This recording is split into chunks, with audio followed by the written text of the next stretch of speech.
Meus queridos, o tema que me cabe ministrar para os irmãos na plenária dessa tarde é um tema bastante interessante, complexo e que requer alguns cuidados em relação ao registro bíblico, no intuito de preservar muito pelo equilíbrio cristão, doutrinário. E apesar de preservando por esse equilíbrio, servir de cura para alguns que muitas vezes, por conta da incompreensão do texto bíblico, terminam padecendo alguns jugos que atrapalham o nosso crescimento e o nosso avanço espiritual. O tema que me foi proposto falar nesta tarde, na verdade, é um tema que, do ponto de vista religioso, não é muito bem-vindo, não é muito bem-quisto, mas é uma realidade em nossos corredores, em nossos púlpitos, em nossas igrejas, e não pode ser ignorado. Na verdade, a igreja deste século está precisando digerir algumas questões que ela sempre evitou tocar. E essas questões vieram à nossa porta. Por exemplo, a igreja do nosso século está precisando lidar diariamente com a ideologia de gênero. A igreja da nossa geração está precisando lidar diariamente com a questão do homossexualismo. Porque os homossexuais também se convertem. Eles também aceitam a Jesus como Salvador. E como a igreja trata disto, como ela lida com isto e como a igreja os recebe. Porque, lamentavelmente, nós não fomos treinados para lidar com estas questões. E porque não fomos treinados, nós vomitamos essas pessoas do nosso meio e as impedimos de desfrutar da graça do Evangelho de Cristo que nós pregamos. Recebê-las e amá-las não significa concordar com práticas que biblicamente são questionáveis, rejeitáveis e até detestáveis. Mas não significa que poderemos fingir que estas questões não existem. E precisamos lidar com elas. No nosso caso, hoje à tarde, a temática que me foi proposta foi segundo casamento e família mista. E hoje à tarde eu já liguei para alguns mestres para consultar alguns textos à luz das línguas maternas da Bíblia Sagrada. Porque estudar um texto sem analisar o seu contexto é criar um pretexto para fazer valer o meu achismo. E quando o assunto é Bíblia, nós estamos lidando com almas.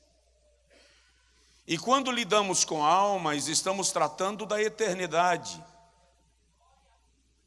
O que eu digo aqui agora não fica aqui. Vai se reproduzir como estilo de vida e vai refletir em nossa eternidade com Deus ou sem Ele. Então abra comigo a sua Bíblia, por favor, em Gênesis capítulo de número 2. Nós vamos ler desde o versículo de número 18 até o versículo de número 24.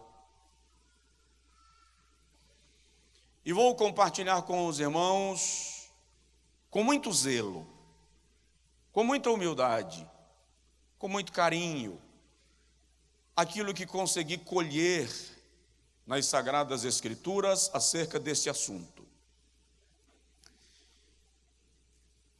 Gênesis 2,18. E disse o Senhor Deus: não é bom que o homem esteja só. Far-lhe-ei uma ajudadora idônea, ou uma adjutora, para que esteja diante dele. Havendo, pois, o Senhor Deus formado da terra todo o animal do campo e toda a ave dos céus, os trouxe a Adão, para este ver como lhes chamaria. E tudo que Adão chamou a toda alma vivente, isso foi o seu nome. E Adão pôs os nomes a todo o gado, e às aves dos céus, e a todo animal do campo, mas para o homem não se achava ajudadora idônea. Então o Senhor Deus fez cair um sono pesado sobre Adão, e este adormeceu, e tomou uma das suas costelas, e cerrou a carne em seu lugar. E da costela que o Senhor Deus tomou do homem, formou uma mulher, e trouxe-a a Adão. E disse Adão: esta é agora osso dos meus ossos, e carne da minha carne.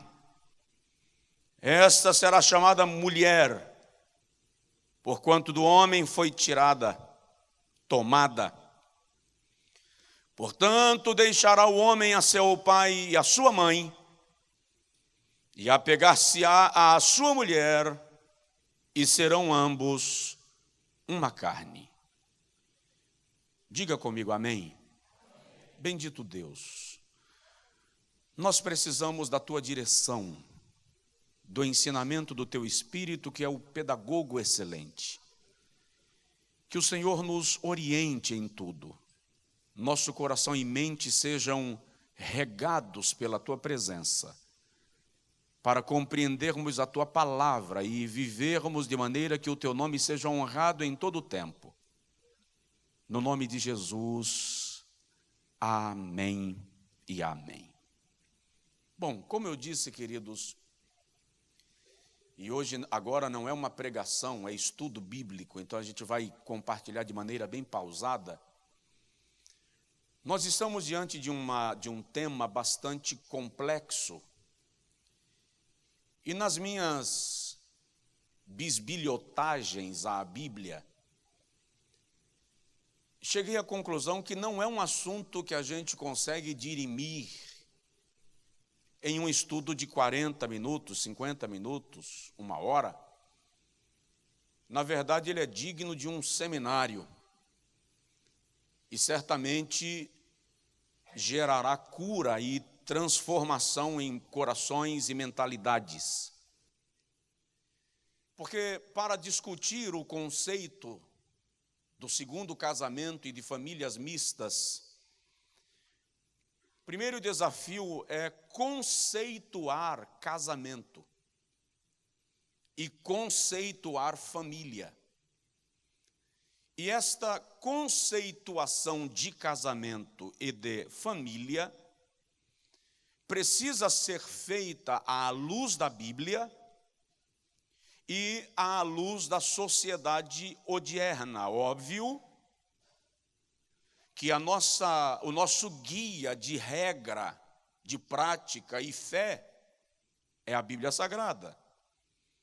Nós não podemos abrir mão das Sagradas Escrituras em função de nenhum contexto, cenário ou adequação. Então, deixa eu falar muito rapidamente sobre o conceito de casamento à luz da Bíblia Sagrada. É uma instituição divina, registrada em Gênesis capítulo 2, conforme nós lemos, no qual o texto diz que quando Adão, que é muito interessante, Adão está só, o Senhor percebe que não é bom, Adão está sozinho. Este é o único momento na criação que Deus usa a expressão não é bom. Em todos os momentos anteriores, tudo que o Senhor cria, está escrito, e viu Deus que era bom. Mas quando o Senhor percebe o homem sozinho, ele diz: não é bom que o homem esteja só. E quando o Senhor cria a mulher, o Senhor não diz mais que era bom. Agora ele diz, e o texto diz, e viu Deus que era tudo muito bom. Ou seja, há uma completude na criação. A expressão seria: o círculo fechou. A obra se deu por concluída quando o Senhor cria a mulher. E a Bíblia diz que Adão, quando desperta do sono, olha, e não daria para eu estar lá vendo a cara de Adão, mas seria muito interessante ver como Adão acorda e ele olha e percebe alguém que parece com ele, mas não é ele. É da mesma espécie, mas não é igual.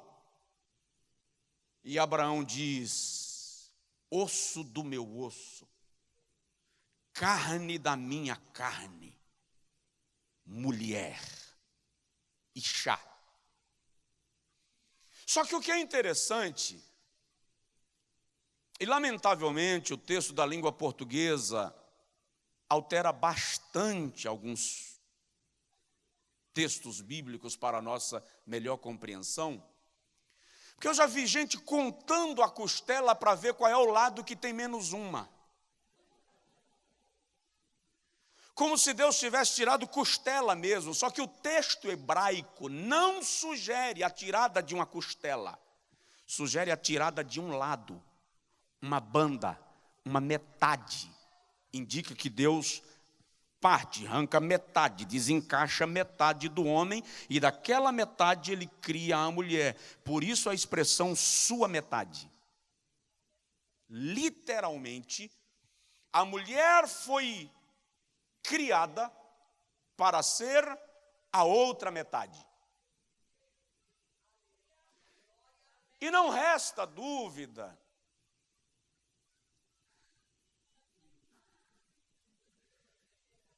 que Deus cria a mulher com alguns detalhes que ele não deu para o homem. Vou dar um exemplo. Esses dias eu falando num congresso estadual de mulheres do Rio, eu disse para os irmãos que um homem é um Caravan, um Opala Commodoro, e a mulher é uma Ferrari conversível. Vou dar um exemplo. Já parou para imaginar um homem passando por um parto? Ele não sai nunca mais da cadeira de rodas. Por quê?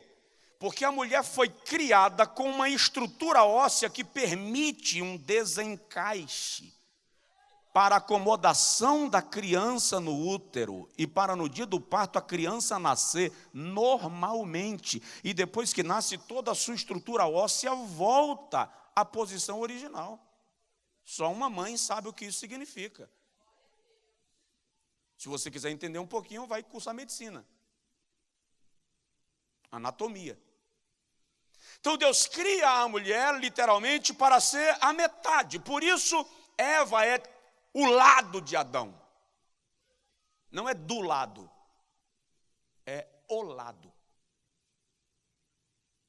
E é bom lembrar que quando o Senhor diz assim: não é bom que o homem esteja só, far-lhe-ei uma ajudadora. Eu não posso falar do tema central sem passar por isso aqui. A gente tem que entender o plano de Deus quando criou a mulher, senão eu vou mutilar. A expressão ajudadora, diga comigo, ajudadora.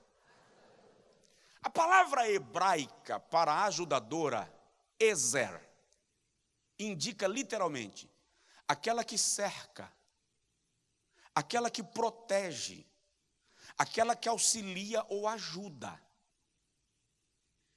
Preste atenção nisso, porque isso aqui vai dar um choque na mentalidade não é masculina, machista. Adjutora, para que esteja como adiante dele. A palavra adjutora é literalmente aquela que está na frente, adiante, não aquela que está atrás ou do lado. A ajudadora é a que está do lado, cerca, observa, vigia, protege. Mas a adjutora é aquela que está na frente. Por quê? Porque Deus cria o homem para lavrar o jardim e guardar. E Deus cria a mulher para cercar o homem e guardá-lo. Deus criou a mulher para ser escudo do homem. Por isso, adjutora, adiante, aquela que filtra o que vai chegando, para que ele não seja atingido e se concentre em cuidar do jardim e lavrar o jardim. Daí, na raiz da palavra, vira o conceito de aquela que percebe a chegada do inimigo. Porque nós vamos ter que admitir, estou falando de conceito de casamento na Bíblia. Nós vamos ter que admitir que Deus deu à mulher uma capacidade de percepção mais refinada do que ao homem. A questão é de inteligência espiritual agora, porque aquela esposa, se Eva, que veja só, não tem, o texto hebraico vai indicar, o texto português diz que Eva comeu o fruto, e dá a entender que Adão não estava lá, e ela traz para o seu marido. Alguns até conjecturam que Adão estava viajando, estava cuidando do jardim.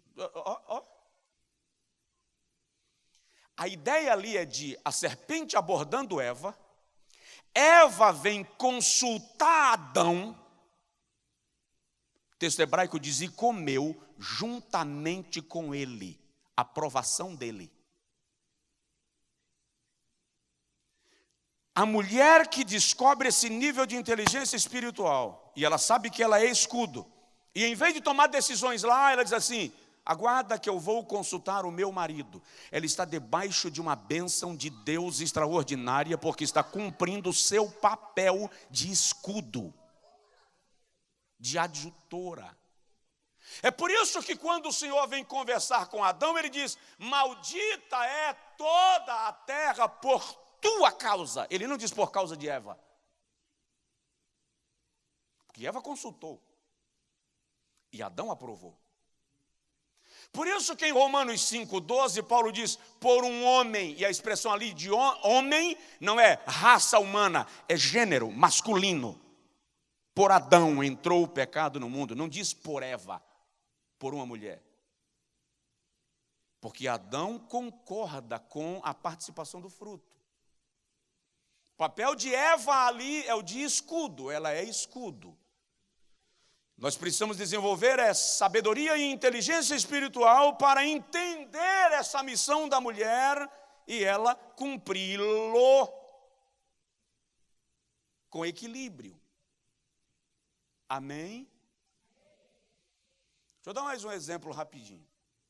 Deus deu a Noé a chance de ser o homem mais querido pelas mulheres de toda a história da humanidade. O Senhor diz assim, Noé, Gênesis 8. Você vai entrar na arca, e vai entrar assim, tu e tua mulher contigo, teus filhos, e as mulheres dos teus filhos. A Bíblia diz que Noé entrou na arca com os seus filhos, e depois entrou a sua mulher, e as mulheres dos seus filhos. O Senhor mandou entrar Noé com a sua mulher, e depois os filhos com as suas mulheres. Noé entra com os seus filhos, e depois vem a sua mulher com as noras. Na hora de sair, o Senhor ordena de novo, sai da arca, tu e tua mulher contigo. Agora o Senhor afere o contigo. Na hora de entrar, entra tu e tua mulher, e depois os teus filhos e as mulheres dos teus filhos. Como Noé desobedeceu, o Senhor diz, olha, sai da arca, tu e tua mulher contigo, e depois os teus filhos e as esposas deles. Aí a Bíblia diz que Noé saiu da arca com os seus filhos, e a sua mulher saiu com as esposas dos seus filhos. Quando Cã viu Noé bêbado na tenda, não teria acontecido se fosse a mulher dele na tenda e não os filhos. Quando a gente inverte as posições, as tragédias acontecem. Alguém me entendeu? Diga amém. Isso é conceituação de casamento na Bíblia. Agora, conceituando o casamento juridicamente. O casamento civil é um contrato entre duas pessoas com o objetivo de constituir uma família. Juridicamente, um casamento é um contrato. Na Idade Média, o casamento não tinha nenhum propósito ou envolvimento amoroso, ele era um contrato comercial para o fortalecimento dos negócios da família, possibilitar exportação e expansão de mercado. As 1001 noites trouxeram o conceito de romantismo para o casamento ocidental, mas ele era estritamente um contrato comercial com o fim de constituir família e partilhar bens e vida. Esse é o conceito jurídico de casamento, um contrato jurídico entre duas pessoas. Então, o problema de um casamento que se dissolve não é a dissolução de um casamento civil, porque um casamento civil não passa de um contrato de sociedade. É preciso entender que um casamento, antes de ser civil, ele é espiritual. E é aqui onde vem a opinião de Deus e a Bíblia acerca do assunto. Alguém consegue me dizer amém? Vamos lá. Terceira coisa que eu quero pontuar nesse estudo, o conceito de família na Bíblia. Porque uma família, segundo a Bíblia, é formada por um homem, uma mulher e sua prole. E aqueles que estão em volta desta organização formam uma família, que é uma invenção, uma criação, o propósito de Deus, e esse propósito é imutável. Isso é família. E aí, deixa eu abrir um parêntese para dizer que se você buscar uma família perfeita na Bíblia, provavelmente não vai encontrar nenhuma. Porque eu estou buscando, estou estudando, eu estou pesquisando sobre o assunto, eu estou mergulhando na questão, e todos eles tinham seus problemas. E alguns problemas que tem uns casos assim bem escabrosos. Tem caso de irmão matando irmão, tem caso de irmão violentando irmã, tem caso de filho deitando com a mulher do pai. Tem casos bem escabrosos no texto bíblico. Porém, qual a conceituação de família na sociedade moderna? Na sociedade moderna, o conceito de família se contrapõe ao conceito bíblico. Porque para essa sociedade pós-moderna, o conceito de família é meramente cultural. E, portanto, ele pode mudar de acordo com a evolução da humanidade. Por exemplo, na concepção moderna, uma família pode ser formada por 2 homens, por 2 mulheres, e filhos que eles adotem para compor esse cenário. Juridicamente, em algumas nações, Isto já é entendido como família, e dentro da mentalidade pós-modernista, isso é compreendido e aceitado de maneira natural e sem questionamento.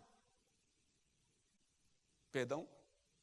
Socialmente aceitável, sem nenhum problema. O que nós precisamos entender, entretanto, eu disse isso outro dia num dos grandes congressos do Brasil, é que juridicamente pode até haver união civil entre pessoas do mesmo sexo, porque juridicamente o casamento é um contrato social, civil.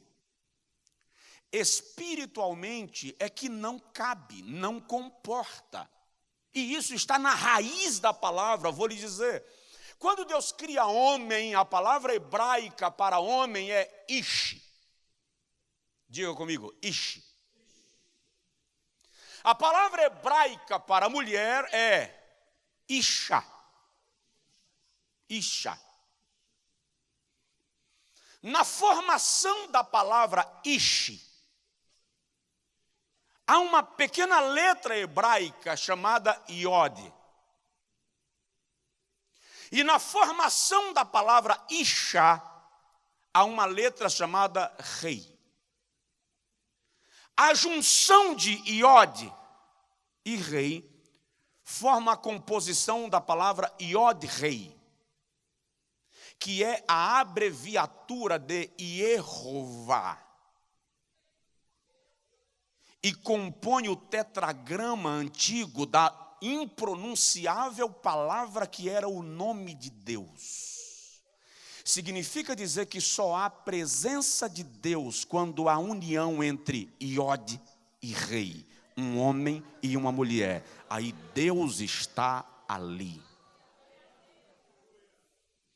Então isso não é conceituação religiosa. Deus pensou nisso na criação.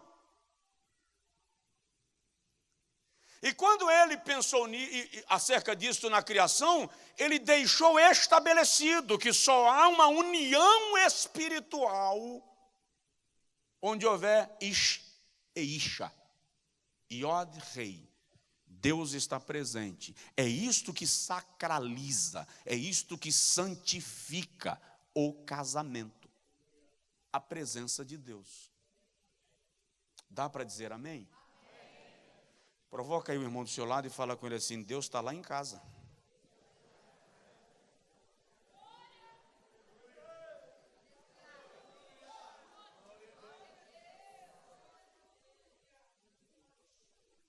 Agora, quinto lugar. O conceito de casamento para Deus é tão extraordinário que nós vamos encontrar o casamento de Deus no Antigo Testamento e no Novo.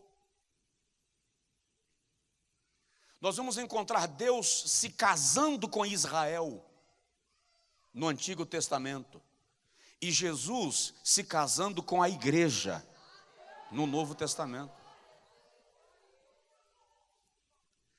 E é muito interessante que por algumas vezes na Bíblia o Senhor se apresenta como marido da nação de Israel, como esposo. Isaías 54, 5, por exemplo, ele diz assim: porque o Senhor teu Deus, o teu Criador, é o teu marido. No versículo 6 ele diz: porque o Senhor te chamou como uma mulher desamparada e triste de espírito, com a mulher da mocidade que fora desprezada, diz o teu Deus, por um breve momento te deixei. A expressão aqui, e eu vou explicar isso daqui a pouquinho, revela que há uma crise no relacionamento conjugal entre Israel e Deus, por causa da idolatria de Israel. E o Senhor diz: eu te deixei, mas com benignidade te atraí. Vou explicar isso daqui a pouco. Quando o Senhor se afasta de Israel, a quem ele se refere como esposa, ele sente saudade. de Israel. Deus se apresenta aqui como um marido apaixonado pela sua esposa, que não pode permanecer com ela quando ela está infringindo a lei do matrimônio, mas que sente saudade dela quando se afasta. Ezequiel 16, o Senhor retrata toda a história desse casamento de Deus com Israel. Ele diz: eu te encontrei recém-nascida, abandonada em meio ao teu sangue. Teu cordão umbilical não foi cortado. O teu corpo não foi limpo do sangue do útero da tua mãe. Mas do meio do teu sangue eu te tomei no colo. Limpei o teu sangue. Cicatrizei o teu umbigo.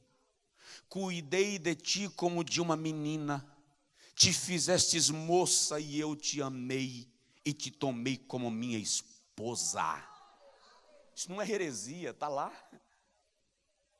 Aí o Senhor começa a mostrar que aquela mulher, a nação de Israel, a quem ele havia tomado como esposa, o traiu. Foi após outros deuses.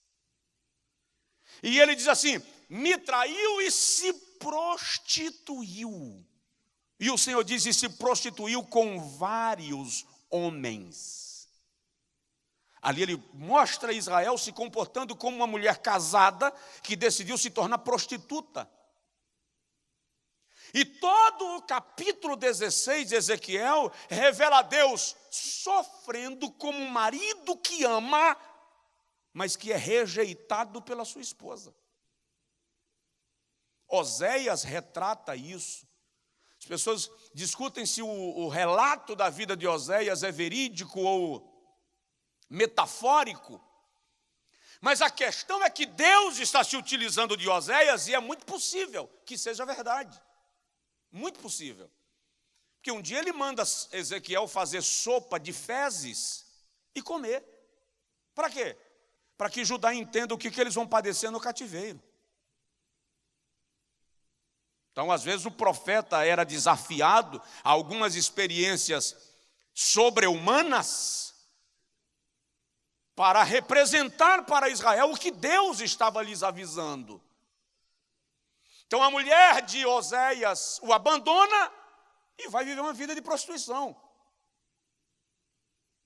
E o Senhor diz a Oséias: vai lá e traz de volta. Ele vai e traz de volta. Isso aqui é para representar Deus, um marido traído pela sua esposa Israel, e apesar de traído, ele vai em busca de Israel para trazê-lo de volta para dentro de casa. Estamos falando de Deus, o soberano, se colocando como marido, para dizer: eu estou casado com uma nação que me trai, que me abandona, que eu amo, me disponho a perdoar, mas ela me trai de novo, peca de novo. E eu vou em busca de novo. O retrato aqui é de um Deus marido que não quer abrir mão da sua esposa, nação Israel, porque a ama. E é interessante que Deus está usando o coração de um homem para falar do seu amor por uma nação, representando-a como mulher. E você vai perceber que chega um momento que Deus se divorcia de Israel. Chega um momento que ele diz assim: chega. Agora, sétimo tópico desse estudo, se o irmão estiver anotando, o Senhor se queixa com Israel. Você vai entender um pouquinho depois, daqui a alguns minutinhos. O Senhor se queixa com Israel, que Israel estava se colocando como uma mulher repudiada. Olha para mim, biblicamente, repúdio e divórcio são coisas diferentes. São coisas distintas, nós vamos ver isso. Isaías capítulo 50, versículo de número 1. O Deus marido, o Deus esposo,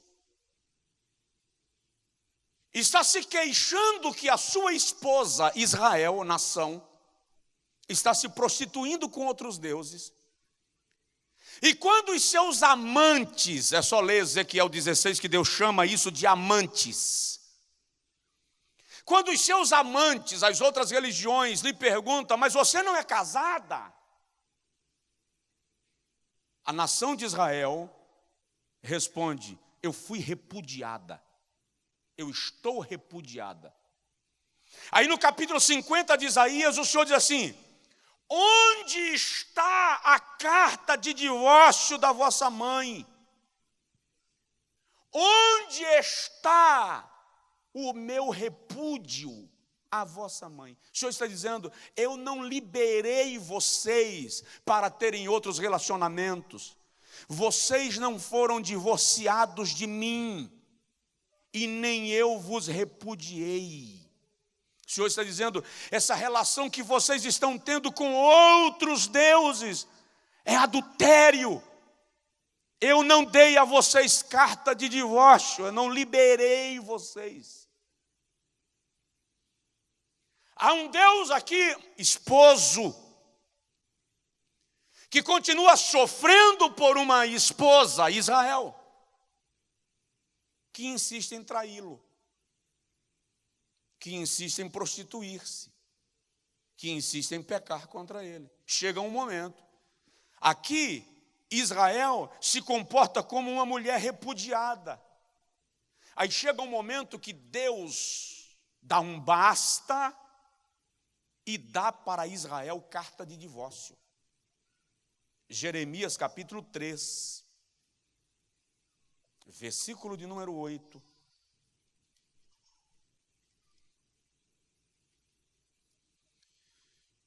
Nosso tema é segundo casamento e família mista. E eu não posso falar disto sem fazer o contexto bíblico, histórico, espiritual e doutrinário da questão à mesa. E acreditem, estou fazendo com muito zelo, muito temor, muita humildade no Senhor.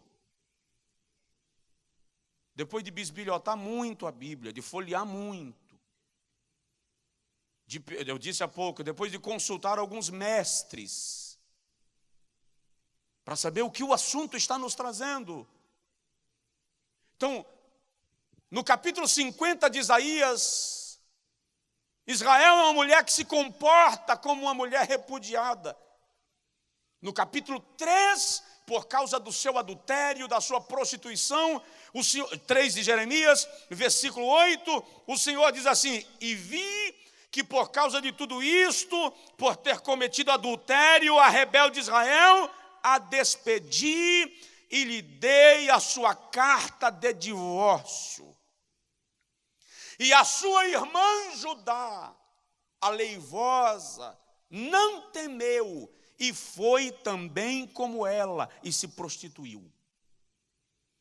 Aqui agora Deus está dando carta de divórcio para Israel e para Judá. E o que acontece quando Deus dá carta de divórcio para Israel? Ben-Hadad vem, invade o reino do norte, desterra as 10 tribos e extermina. O que o Senhor está dizendo é que a nação de Israel, quando recebe carta de divórcio, sai de debaixo da sua proteção, sai de debaixo do seu cajado, e agora ela está à mercê para ser destruída. O mesmo acontece com Judá. Vem o cativeiro babilônico, porque agora a nação é como uma mulher que tem carta de divórcio. Ela pode ir se prostituir, mas os seus amantes lhe destruíram, lhe atropelaram. Só que quando a gente lê o texto lá, que eu mencionei há pouco, quando o Senhor diz em Isaías, capítulo de número 54, por um momento te deixei, mas com benignidade te trouxe de volta, a expressão ali é, senti saudades de você. É por isso que Deus faz o cativeiro babilônico ter regresso, porque Deus, marido, amando a sua esposa, deseja trazê-la de volta para casa e provoca isso. É um Deus que decide perdoar e trazer de volta. E presta atenção, Judá continua hoje, Judá hoje representa a nação de Israel, afastada de Deus enquanto relacionamento conjugal. É só ler Romanos 11. Paulo diz que o Deus marido colocou sobre Judá um véu de adormecimento, para que eles não compreendam o evangelho da graça. E só quando a igreja for levada ao céu é que esse véu será tirado e o Senhor volta a tratar com Israel enquanto esposa, para resgatar e restaurar. Porque o que está em questão hoje é o relacionamento de Jesus, o noivo, com a igreja, a noiva. Diga amém. Então, Deus se coloca como um homem que está casando com uma nação, um homem apaixonado por uma mulher, que ama uma mulher. Essa mulher se comporta como uma mulher repudiada. Chega um momento que esse marido, Deus, esse esposo, dá para ela carta de divórcio e o casamento acaba entre Deus e Israel. Agora vamos compreender mais um aspecto disso para a gente fechar o raciocínio. Porque o projeto e a proposta desse tema é trazer cura, compreensão, conhecimento que gera cura, porque o meu povo é destruído por falta de conhecimento. Então vamos entender, eu disse há pouco, que a Bíblia faz clara distinção entre repúdio e divórcio. E aqui a gente vai levar uns 2 beliscões. Aqui vai doer nossa costela. Porque na Bíblia Sagrada, a palavra divórcio aparece sempre separada, distinta da palavra repúdio. São estados e condições diferentes. O que significa entender que na igreja tem muito casamento que não está divorciado, mas está em estado de repúdio. E aí nós vamos compreender onde é que Jesus está dando na nossa muleira. Porque ele bate com força. Aí ele bate com força. A palavra grega para repúdio é apoluo. Apoluo. E a palavra divórcio no grego é apostasion. A palavra repúdio literalmente significa pôr de lado, ignorar, tratar com indiferença. E a palavra divórcio é romper completamente. Romper relações. Por alguma razão, o tradutor no primeiro momento, e lamentavelmente após alguns tradutores nas novas versões, trocaram os termos. Se por ignorância ou por má intenção, em alguns casos os termos foram trocados. Por exemplo, quando em Malaquias 2,16 está escrito na língua portuguesa, porque eu, o Senhor, odeio o divórcio. A expressão ali é ixalá, não laqueritut. Então Deus está dizendo, eu odeio o repúdio. Ele não está dizendo, eu odeio o divórcio. Qual é a diferença? A diferença, sobretudo, é que o repúdio é opressor. Escraviza, adoece, massacra. E eu vou lhe dar 2 exemplos. Um é o de Jacó. Jacó tem 4 mulheres, 2 esposas e 2 concubinas. E ele repudia as 4 o tempo inteiro. Muito embora ele amasse a Raquel, é muito comum o texto repetir que elas diziam, quem sabe se voltará para mim, quem sabe me verá, quem sabe me perceberá. Porque Jacó se deitava com Raquel, a mulher que ele amava, e mantinha Léa repudiada. Isso gera uma crise na família que vai alcançar as gerações que se seguem. Gera uma guerra. Um outro exemplo é a mulher samaritana. Vai e chama teu marido. Não tenho. Dissestes bem, porque tivesse 5. E o que agora tens não é teu. Aquela mulher não é uma prostituta, como muitos pregadores dizem. A mulher samaritana não é uma prostituta. É uma mulher que se casou e recebeu carta de divórcio 5 vezes. Mas no último caso, em vez de receber carta de divórcio, ela foi repudiada. Então ela não pôde se casar de novo, porque a mulher com carta de divórcio em Israel podia se casar livremente, vou mostrar isso daqui a pouco. Mas a repudiada não. Então, como ela está repudiada, não pode se casar, ela está envolvida num relacionamento ilegal, por isso ela diz, não tenho marido. Deuteronômio capítulo 24, versículo 1 e versículo 2, que é o versículo usado por Jesus, inclusive, para dar o seu discurso em Mateus 5, que a gente vai ler daqui a pouco, e em Marcos 10.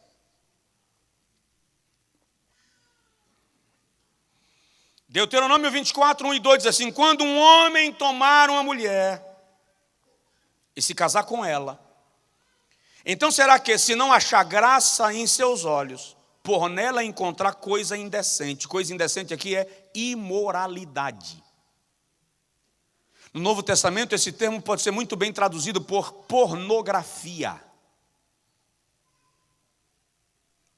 E aí vamos entrar no nosso computador.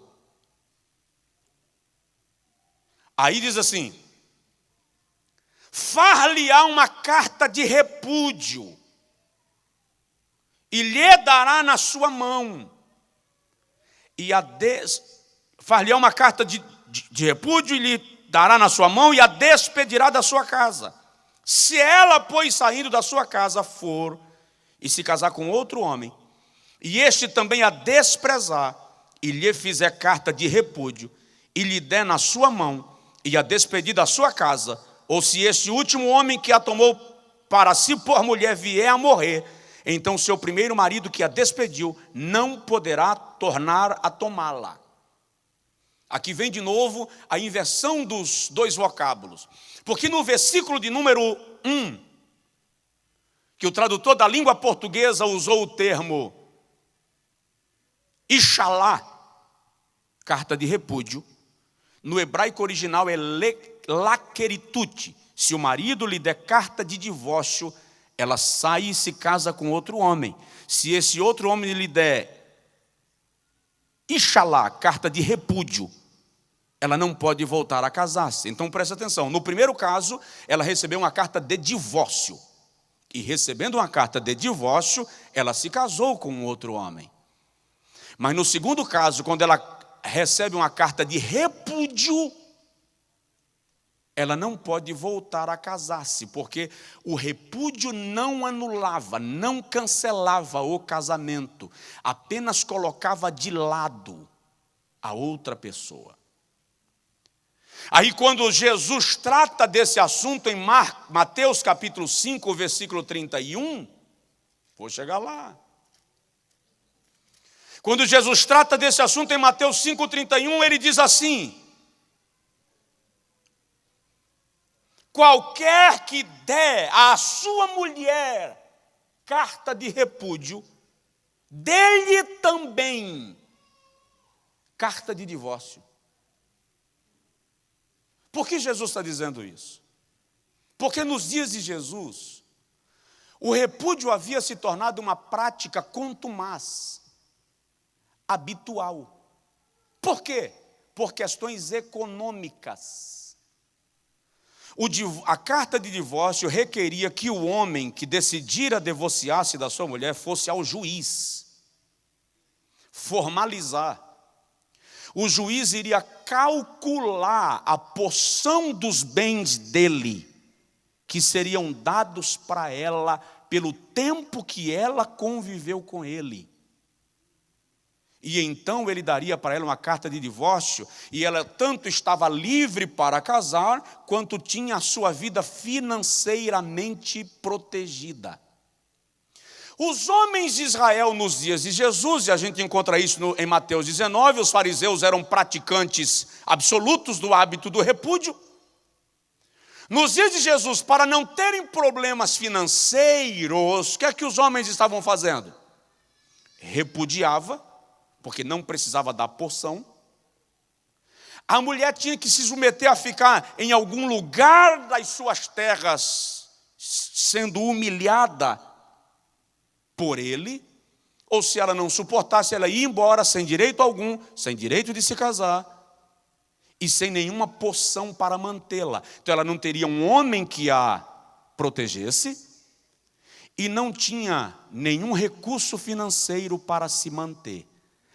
Quando eles chegam para Jesus em Mateus 19, e perguntam a Jesus, é lícito ao homem repudiar a sua mulher por qualquer motivo? Jesus diz, não ledes desde o princípio que Deus fez macho e fêmea? Portanto, deixará o homem seu pai e sua mãe, e se unirá à sua mulher, e serão ambos uma carne. O que Jesus está dizendo aqui, o foco de Mateus 19 é o cenário de poligamia que Israel estava vivendo nos dias de Jesus. Os homens tomavam mulheres, cansavam delas, repudiava, tomava outra. Repudiava, tomava outra. Há um cenário de poligamia onde a mulher se torna escrava desses homens, e eles são livres para irem se casando e repudiando. Então Jesus diz assim, qualquer que repudiar a sua mulher, senão por... O que Jesus está condenando aqui é a prática que os hebreus estavam institucionalizando dos múltiplos casamentos. Um homem com uma esposa e diversas repudiadas, escravizadas pelo seu ego. Tanto é que a condenação de Jesus clara a este hábito e a esta prática é quando ele diz em 5,31 de Mateus, aquele que repudiar a sua esposa, a sua mulher, aquele que der carta de repúdio, dê também carta de divórcio. Porque a carta de repúdio não liberava, mas a carta de divórcio liberava, e ela não se mantinha escrava dele. Esse é o cenário que Jesus está condenando. Esse é o cenário que Jesus está contestando. Veja só, o foco de Jesus aqui é impedir que um homem mantivesse uma mulher escrava dele pelo repúdio, enquanto ele era livre para se casar com outra. Ele está condenando a poligamia. Quando ele diz, no princípio não foi assim, ele está dizendo, no princípio não era um homem com várias mulheres, era um homem e sua mulher. O casamento é estritamente monogâmico. É isso que Jesus está dizendo. E é bom lembrar que quando a gente volta para a raiz da palavra repúdio, apoluo ou ixalá, colocar de lado. Vamos lá. A igreja trabalha o tempo inteiro condenando a prática do divórcio. E em nenhum momento a Bíblia diz que ela é para ser banalizada. Mas ninguém prega sobre a prática do repúdio. Eu estive com um pastor há uns meses atrás, e ele me disse, faltam 2 anos para eu aposentar e eu não vejo a hora para eu ser eu. Porque há 38 anos eu não durmo com a minha mulher. Nós não somos esposo e esposa. Isso é repúdio. O marido que está dormindo no outro quarto. O marido que a mulher está dormindo na sala, no quarto dos meninos. E a igreja está cheia disso. Mas em nome do status ministerial, em nome do status social, em nome das aparências, ninguém mexe nisso.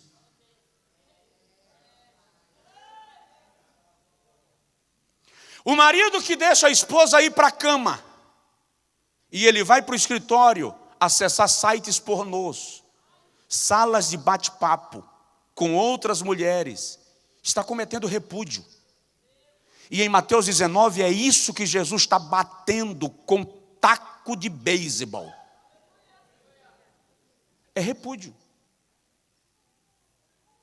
Ou seja, são dois estados diferentes. E o repúdio é o estado que antecipa o divórcio. Jesus não está aprovando, acaba, divorcia, arrebenta. Não.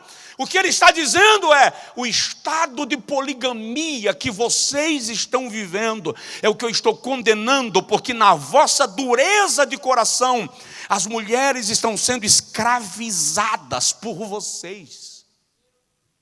E é interessante que quando ele diz assim, por que Moisés autorizou da carta de divórcio? Ele diz, por causa da dureza do vosso coração. O termo ali é, por causa da vossa mesquinhez, da vossa avareza.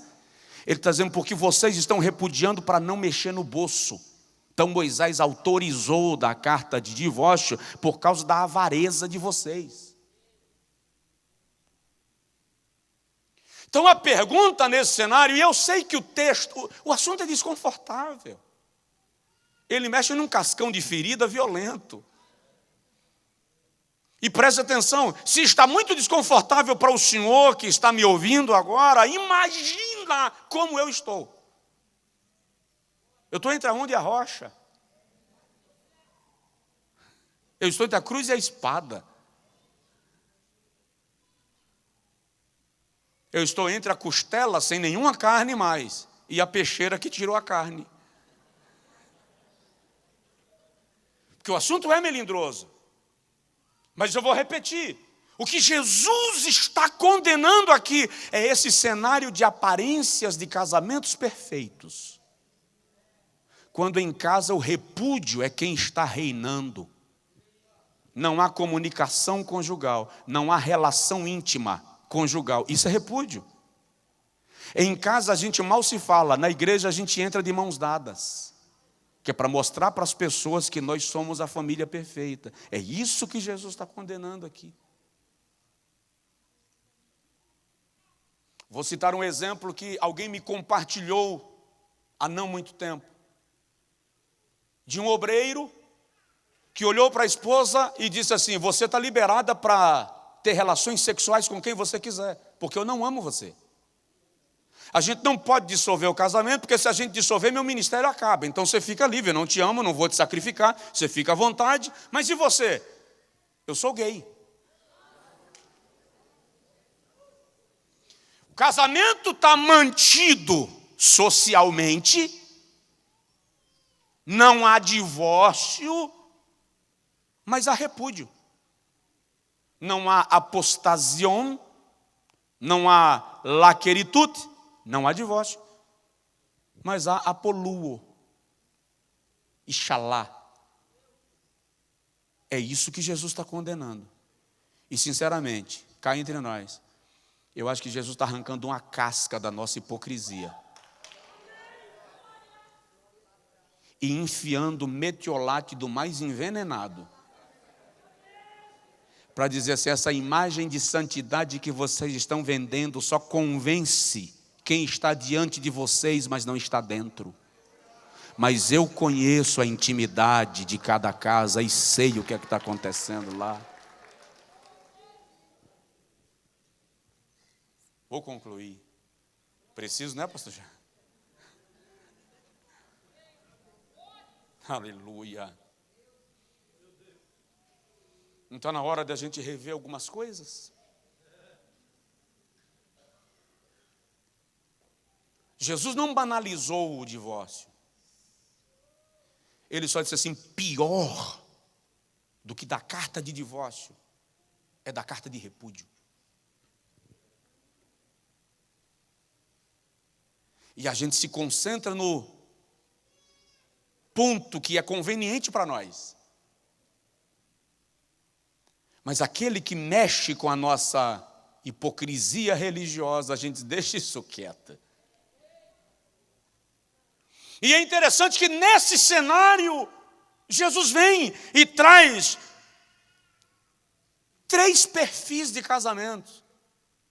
Quando ele fala dos 3 tipos de eunucos, por que Jesus está falando de eunuco num assunto sobre casamento? Nada a ver. Jesus perdeu o foco? Perdeu a linha de raciocínio?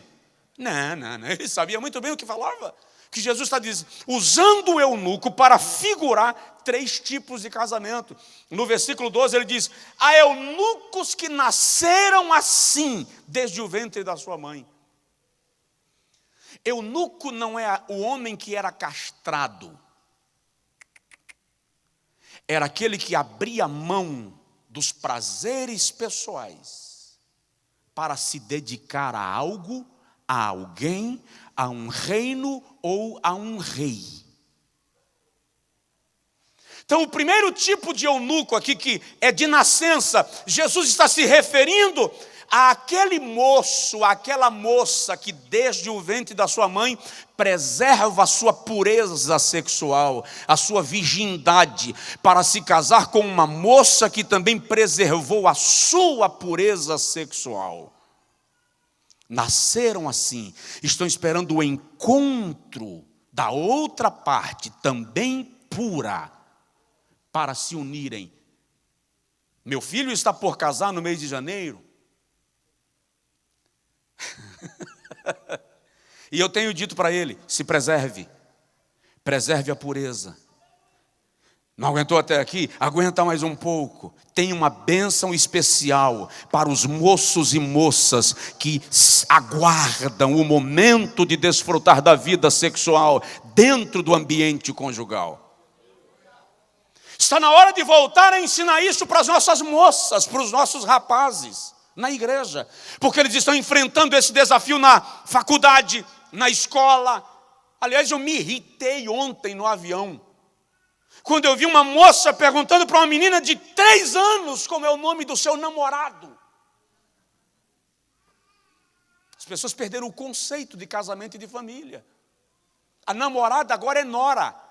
A noiva é nora. A noiva do meu filho é minha nora. Não.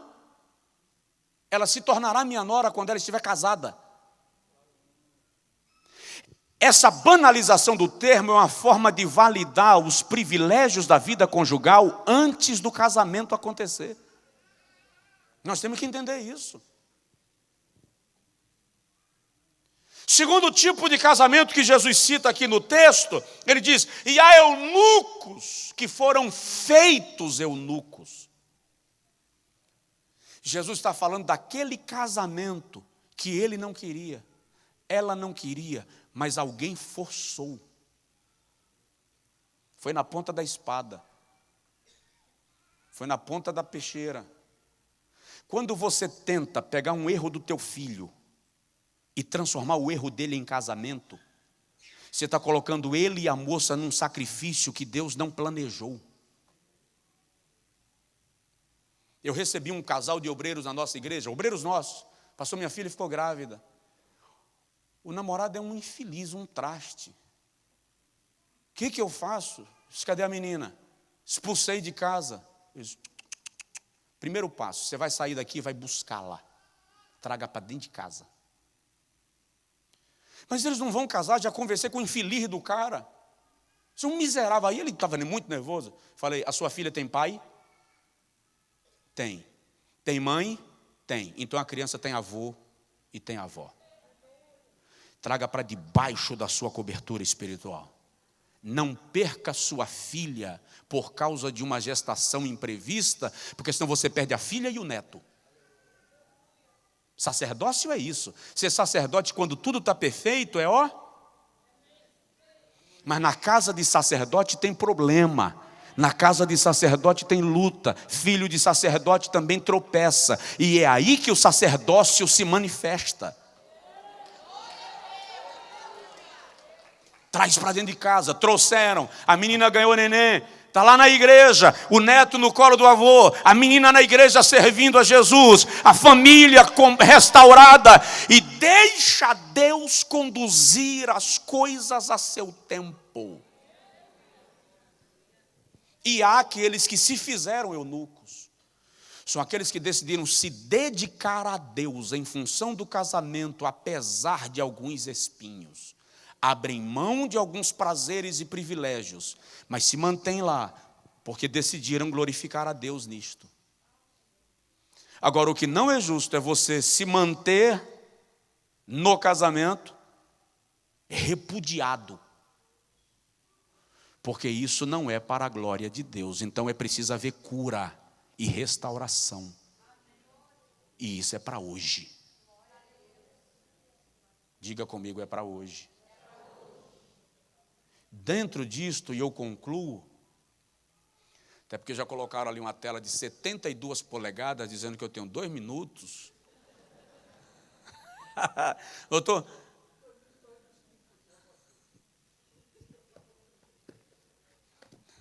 eu estou falando, na verdade, é para brincar. É normal nos eventos você ter ali uma tela com contagem regressiva, tá? Não é incomum, não.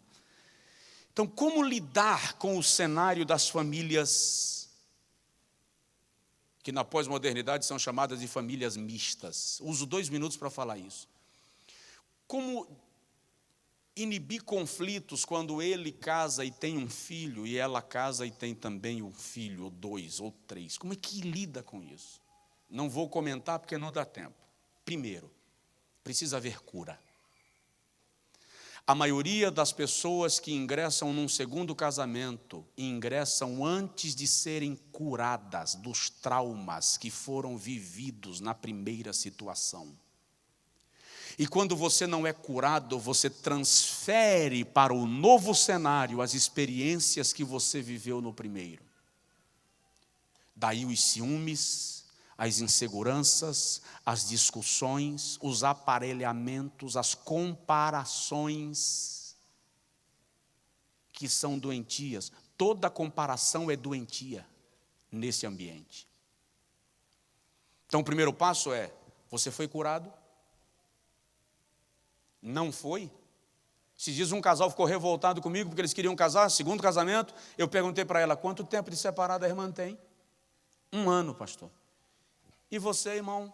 6 meses. E já vão casar? Vocês estão prontos para isso? Estamos. Eu não faço.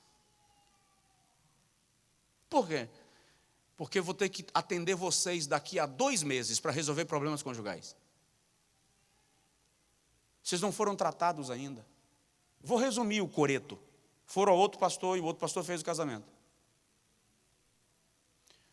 Não demorou 1 mês, eu previ 2.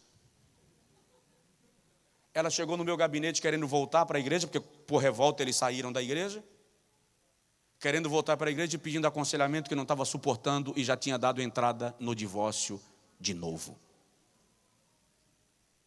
Por quê? Não foi curado. Na maioria dos casos, quando há cura, não precisa haver segundo casamento, existe restauração e restituição. Digo isso com segurança. Quando há cura. Outro dia eu falei com um casal: até para separar vocês têm que se perdoar. Vocês vão se perdoar, vão conversar, pedir perdão ao outro, orar juntos, se liberarem em Cristo, depois vocês se separam. Resultado: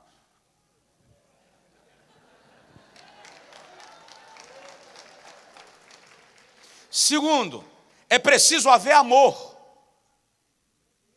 não conveniência.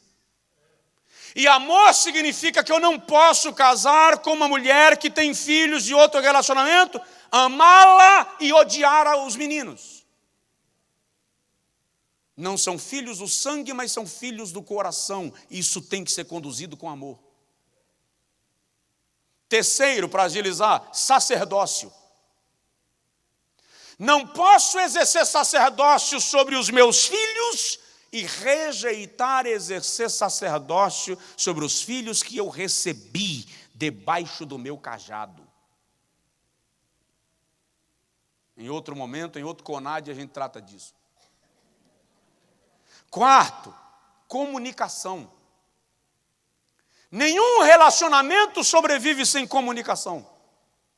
E nessas circunstâncias, antes de casar, é importante alinhar algumas questões, porque são pessoas de hábitos diferentes, com filhos criados em ambientes e com hábitos diferentes. Se não há essa comunicação, vai haver uma problemática para ser resolvida lá na frente. O problema é que hoje em dia as pessoas estão se comunicando até dentro de casa por WhatsApp, Messenger. É ou não é? Eu estou vendo marido e mulher sentados na mesma mesa se comunicando pelo telefone. É.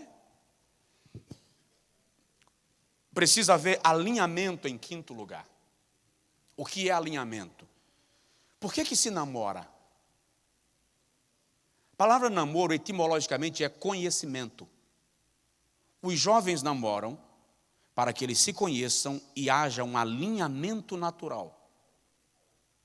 Quando você, que vive num cenário de família mista, se casou a primeira vez, você tinha aquilo que eu chamo de coração virgem. O encanto da juventude, o amor da juventude, sem nenhum trauma, consegue achar beleza em algumas coisas que simplesmente são naturais e comuns. Uma moça apaixonada por um rapaz, acha ele bonito até quando ele acorda e esquece de lavar o olho. Mas depois que ela já viveu um trauma conjugal, ela tem alguns critérios e filtros. Ela tem algumas exigências que ela não tinha naquela primeira situação. Ele é a mesma coisa. Então, é preciso haver alinhamento para que haja assimilação. Porque a maioria dos problemas que nós temos, presta atenção nisso, não são de ordem espiritual. São de ordem humana. O diabo é inteligente e explora muito bem as nossas fragilidades e as brechas que a gente deixa sem tratar. Aí o diabo entra. Mas está na hora de parar dessa mania pentecostal de atribuir tudo ao diabo, quando nós temos responsabilidade na vida e precisamos nos comportar com maturidade. Deus abençoe. Muito obrigado. Em nome de Jesus. Quero apenas fazer uma oração contigo. Pode ser sentado. Pode ser sentado. E lembrar, depois eu falo melhor, mas lá na saída eu tenho 3 livros. Doutrinas da Fé Cristã. Aqui eu trato em 13 capítulos, que são em formato de lições, doutrinas básicas da fé cristã, no formato para a escola bíblica, para discipulado, para culto doméstico, tá? Esse livro está lá na saída. Lágrimas, fonte de milagres. Esse livro é um convite à oração. Mas aqui você está sendo desafiado a parar de orar por necessidade e passar a orar por relacionamento com Deus. E o terceiro livro, Jovens Bem-Sucedidos, que eu vou tratar do homem completo. Você não é apenas espiritual, você também é emocional, físico. Porque tem gente que é uma bênção na igreja, mas não consegue ficar em um emprego. Porque a vida espiritual está bem, mas ele é um péssimo em relacionamentos. Tá certo? Esses 3 livros estão lá. E o detalhe, eu resolvi cantar. Eu tenho um CD com 10 louvores congregacionais, hinos da harpa e do cantor cristão. Meu avô era pastor presbiteriano, meu pai foi pastor batista. E eu ouço diversos tipos de louvores, mas na hora de orar e de estudar, eu ouço o congregacional. Então eu trouxe alguns louvores, por exemplo, fervente oração. Em fervente oração, vens o teu coração na presença de Deus derramar. Fique de pé, por favor. Mas só podes fluir o que estás a pedir quando tudo deixares